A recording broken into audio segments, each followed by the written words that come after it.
Hey everyone! So this is part 3 of camshafts and how you can help yourself by good information design better camshafts, or at least you're not. I'm not actually. It's really unrealistic to even think that you're going to design your own camshafts, but you're going to understand what the camshafts are doing and have some good general ideas of, wow, that camshaft is way off in your stuff, dude. At least in my opinion, or you can say stuff like that and speak from some intelligence. Okay, so what we're gonna do here is I'm gonna show you some stuff on the Cam Doctor real quick and show you acceleration rates and what the Lobe is doing. I'll quickly explain the Cam Doctor. I'm not gonna bore you with actually doing a cam test, but you can basically see here. This is the Cam Doctor. This is the follower system, which sends everything to all the data information to the computer. So the camshaft turns just like this, and you can see that the stylus there, or the indicator, comes up, goes up the lobe, comes back down, follows that whole thing, sends all that information over to the computer. So let's go over the computer. That's boring. Well, maybe a little bit neat, but it doesn't mean a whole lot. So let's go over here. So in one of our spring videos, we showed you the spring and with the spring tester and everything that's going on there.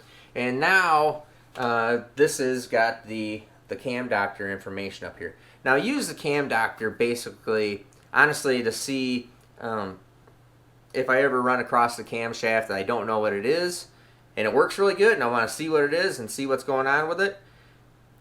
That's fairly rare, but otherwise I'm always just kind of verifying what we have, what is in somebody else's engine if they don't know for sure, and I'll always be honest with people. If it's something that's really similar to what I would use, I'll tell them. So what I'll go over first is we've already gone over and I've talked to you about lobe designs and that asymmetrical lobe profile. Going to show you more about that and what this really looks like on the Cam Doctor. What it actually looks like in graph form. What the valve is actually seeing, which is really pretty interesting. So to get you, let's see here. This is the lobe. So just like you saw me turn the camshaft over here, this is the lobe profile. Alright? That's what the valve what the lifter is actually moving. Alright, now, and there's some other things like valve jerk and the lobe jerk. That's really minimal in our type of camshafts and our type of profiles. And I'll explain more to you about that at the end here. But what you're seeing here, so that's our lobe profile. Normal, that looks good. Let me show you what the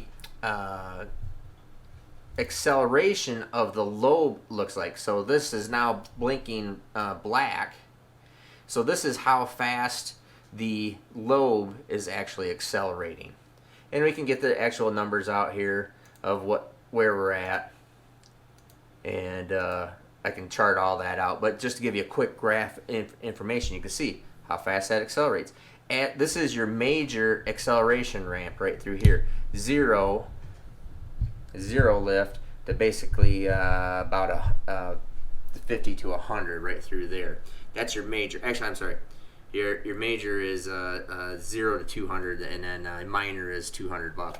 So you can see right here it accelerates real fast as it's just starting to open, and then actually as it's opening up through here, the acceleration drops down. Goes right up through there. Then as it's closing, remember us talking about the asymmetrical lobe profile?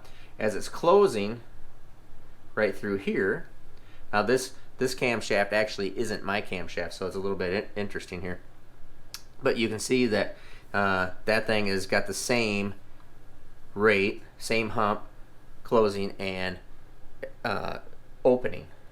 So, and right up here at this peak lift area, and even at the last 200 thousandths of lift, it's pretty flat, pretty minimal. I think that little hump right there is actually a little, probably like a speck of dirt or some little deviation. Don't worry about that. But you can see as the camshaft, this accelerates really quickly through here. This is the lobe. not at the valve. I'll show you the valve in a second. Comes up, acceleration goes down, then comes back up as it starts closing the valve. But up here, this little sweet spot up here where the valve is open and air is a-flowing right through here. It's actually quite slow. And this is actually, this is a roller design. This is a solid roller deal. So your typical camshaft you're going to see out there. Let me see here. I think this thing with a 175 rocker on that core camshaft is like almost 900 lift right through here. Like I said, not my camshaft. But now, let me bring up the valve, because motion at the valve is really interesting the way it actually does. So this is valve velocity. This is velocity of the cam, or actually the lifter. So this is what the lifter is doing. Next, I'm going to put up because of the rocker arm ratio and what it does to the valve. You got to check this out. And let me see here. I think I got to change that. Hold on, because that's different than what it just was. Oh, I'm sorry. Wrong one. There you go. Now you can see it here. So this little step right here is because we calculate in valve lash. And it goes boom, shoots right up, comes up. It's a multiple of an acceleration because of the ratio. So this is the actual lobe. This is the acceleration of the lifter. This is the acceleration of the valve. You see what's going on here? Then it comes down here, and because of the ratio, it actually slows down even further in velocity than what the lifter does. And then as it's closing, because this was not an asymmetrical profile, you can see it's very close to the same. And then this little drop off right here is basically, even though this is what the lobe profile looks like, this is what the valve is doing. Boom. Now when it comes down here, you see this thing flashing black. When it comes down here, it has a tendency to bounce. Now it's not exactly that sharp right there. I think there's a little bit of scaling issue there. I mean, obviously it can't quite go to that 90-degree point, but it's pretty darn close, and you get a really good comparison of what's going on there. So that's why we do that whole asymmetrical lobe profile. This is what's going on with your valve. It's accelerating very fast. If you're going to try to put a different set of rocker arms on, because you're going to figure out if it wants more camshaft or what it's doing, the camshaft lobe that is designed for a 1.7 rocker, and you put a 1.8 rocker on it, it is really accelerating fast. I mean, it isn't just picking up a little bit of lift, it is increasing this by a multiple of whatever. I mean, it is moving the valve fast and making things happen. Could be good, could be bad. You got to have valve spring and proper harmonics, or proper valve spring and pressures. A lot of things are going on there. Remember, we talked about push rods. Go back to some of those other videos. All of this stuff all fits together. Okay, everything has to work together. Perfect camshaft and crap valve train equals crap. Period.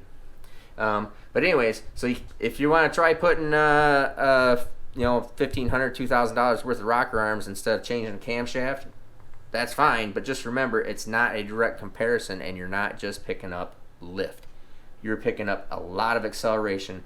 Things are opening and closing. The ramps are much faster, and things, the little bit of lift you're gaining is nothing. That doesn't matter. What's happening is all this area here and all this area here. So that is what is going on with the camshaft and what's going on with the profiles.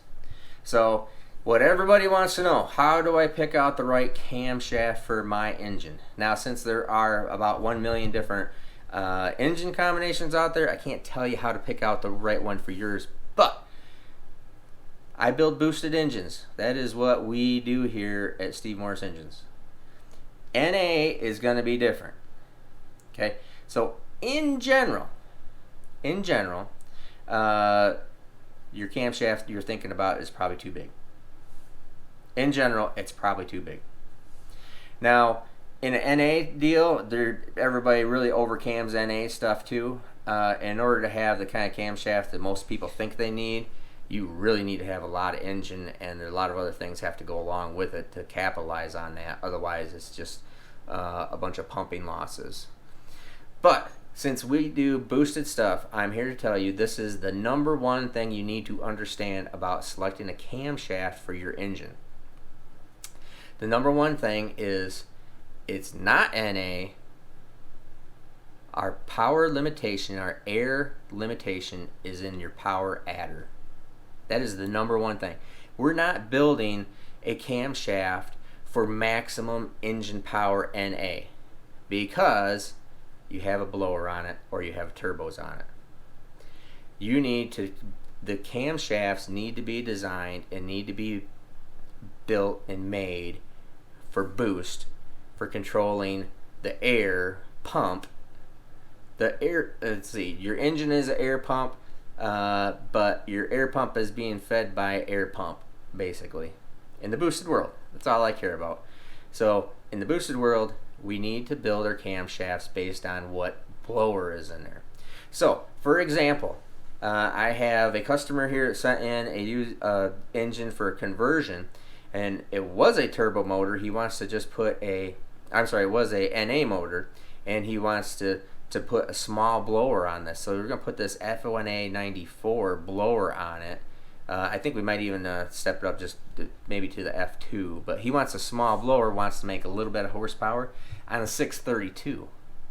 The problem is a 632 moves a lot of air and will eat up that blower. Go back to the blower videos. I talk about what is going on with the parasitic drive losses, all of those other things. So your camshaft has to be designed, and you need to think about your camshaft according to the blower that's on it. What will happen is if I put the normal 632 camshaft in it, let's say that normal camshaft is going to be like probably 280s at 50 on the intake and 296 to 300 on the exhaust at 50, and it'll have a 475 to 475 to 500 lobe. So 500 lobe times 1.7, you can figure out the math on there. That would be pretty normal camshaft lobe duration numbers. Let me backtrack just a little bit. All of our boosted stuff is going to be somewhere in the neighborhood of 114 to 118 degrees of lobe separation. We'll go out a little bit farther on turbo stuff and usually narrower on the supercharged stuff. I'll explain that in a little bit. But let's go back to the reason why we need to look at what camshaft we'd have in this great big motor. So this great big engine, if I put that camshaft in it, it is really moving a lot of air. It's a pretty big pump. The pump that we're feeding the pump with is really small. It's a limited blower. I need to take a lot of camshaft out of this motor in order to make it be efficient as much as possible with the blower. The blower is the issue. Has a small blower, great big motor. That's why you're always going to see in the boosted world, big cubic inch stuff is hard to make work. There's a couple different reasons for that, but this is one of them. Is that they usually run the compressors right off of the map, right out of efficiency. So I have now taken this camshaft that I normally be in the 280s and 300s, high 280s, 300, and have gone down about 20 degrees of 20 degrees of duration at 50. So what that's going to do is I'm tailoring this engine, I'm tricking the engine into thinking it's smaller so I can utilize the boost in the blower size. Because what we need to do is we can't just make maximum power at 5,000 RPM. That's useless in most applications, and that's what would happen if we had ran that great big cam. It runs that the blower is the air pump feeding the air pump. It doesn't matter how good you make the primary air pump, that power adder air pump is it. You're not sucking air through it like an NA motor. It's taking air. It's going to take horsepower to drive it. It's going to have some type of pumping losses. There's compressor maps. There is efficiencies. A lot of stuff going on there. So you need to, in this application, I needed to really make the camshaft small.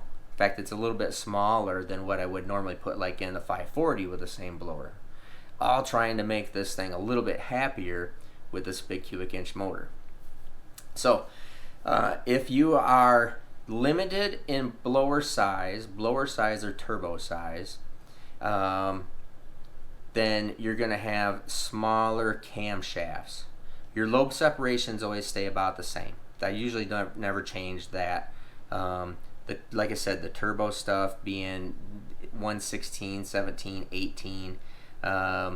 And we talked earlier in one of the other videos about the negative offset that's applied to our camshafts, so that's why they're already have a retard that's already ground into them. So we won't go back and cover that. If you want to see it, just need to go back and read that or listen to that video. So we always want to keep that in that same range, so that doesn't change a whole lot. We widen out that lobe separation to take away a little bit of overlap and try to control some of the back pressure issues, especially in turbos. So in the turbo motor, that's why it's 1/16, 17, 18 degrees of lobe separation, because as we increase the lobe size, naturally our lobe size, we have another lobe that's right over here, our overlap increases as the lobes get bigger. So like your typical stockish LS kind of deal has negative overlap, has none, has zero overlap. Typical like a big inch motor or something around there will have anywhere from 20 to 50, 60 degrees of overlap in an NA deal. Our stuff will have somewhere in the neighborhood of somewhere in the range of in the 20s to 30s because I like to use the smaller lobe, because we're not trying to make maximum horsepower with the motor. We're trying to make maximum horsepower with the blower or the turbos. It is a different deal. So always look at you're always going to be in that 114 to 116 on blowers, 116 to 118 lobe separation on turbo stuff, and that's just for some back pressure issues, and we're trying to control our overlap. Then so we don't have so much blow through. Makes back pressure on turbo stuff, and on a supercharged stuff with something that has too much overlap, that has like 110 or 112 degrees of lobe separation and has a bunch of overlap, it actually will try to send a fair amount of raw fuel out the pipe, out the exhaust pipe. It skews your O2 and your EGT readings. You think it's rich when it's actually lean, so you end up taking more fuel away from it and ends up losing horsepower. So there's some things there of trying to make sure that it is running, using the fuel that it has there. And that kind of stuff you can't change with just the tune-up, because it's a mechanical valve opening up, closing, opening up and closing the exhaust. So a bunch of overlap, too tight a lobe separation really kind of messes that stuff up. So that's why we like to have that wider. Then what you'd want to do for all of these engines,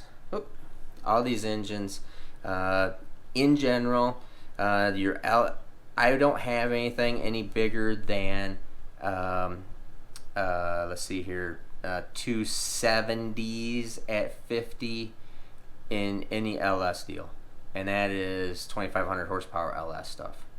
So that'd be like a mid 270s at 50 and mid 280s, that almost 290. That's a pretty big camshaft in a big cubic inch LS, 427 cubic inch LS, something that'll make 2500 horsepower or more. The big stuff, I mean, even my biggest engine there, it's, like my SMX stuff, it's making 4500 plus horsepower and proven out, and that thing only has that is a 280. These aren't the exact numbers, but it's like 280, 281 on the exhaust. Not much split there because it has really good exhaust on it. Also has I don't need to overcome anything there. So a much larger exhaust lobe in a unlimited type engine like that tends to over scavenge. So what I'm trying to get at is smaller motor will always have smaller camshafts. 540 cubic inch motor stuff, a really good killer camshaft in an unlimited blower situation, so big F3 stuff or unlimited turbo stuff is going to be fairly big. It's going to be in the range, at least fairly big in my interpretation, anywhere from the high 270s on the intake to high 280s on the intake, and usually about a 10 degree spread, 10 to 12 degree spread. That on big block Chevrolet stuff, because that's just supercharged. There's always a 10-12 degree spread on a supercharger because we need to get rid of some of that exhaust gas. On turbo camshafts, they're always a little bit closer, usually not quite as much spread on a turbo camshaft, unless it has an exhaust problem, bad exhaust port, small exhaust valve, something like that. So that's why it's so hard to just give a random generalities, unless we went over a generality for every type of engine, every type of combination, which is really, really tough. But in general, you probably have too much camshaft in it. Step it down. Be in the in a more reasonable range, and let's cover lift here. So basically covered up your duration, basically covered up your lobe separation. So let's go to that lift.